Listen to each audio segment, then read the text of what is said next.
Bugün 15 Mart buraxılış imtahanının nəticələri çıxdı. Bir həftə bundan qabaq da 9 Martınçı çıxmışdı. 9 Martın çıxanda belə bir qeydlə qarşılaşdım. Bu uşaq heç bir hazırlığa getmədən 300 bal toplayıb. Bu hal ola bilməzmi? Əlbəttə ola bilər, amma əvvəlki illərdə nəzərə alanda, əvvəlki illərdə də beləsinə bir hal baş vermişdi.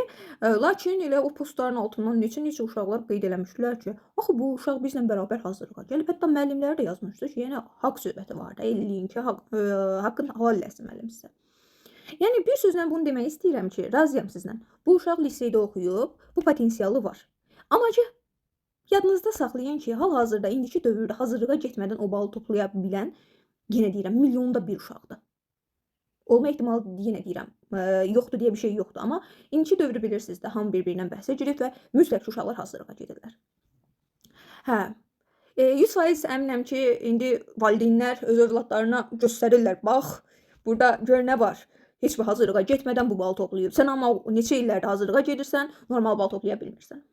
Valideynlərdə də haqsızlıq kimi görmürəm bunu. Bəzən uşaqlar məsuliyyətsizlik eləyirlər, amma uşağı da heç kimlə yarışdırmaq və ya müqayisə etmək lazım deyil. Hansı ki, o sizin övladınızdır, yarış atı deyil. Və bunu da qeyd edim ki, reportaj alanda, məndən də reportaj alınıb. Buna görə daha yaxşı bilirəm. Mətn göndərilir ki, bu sözlər deyilməlidir.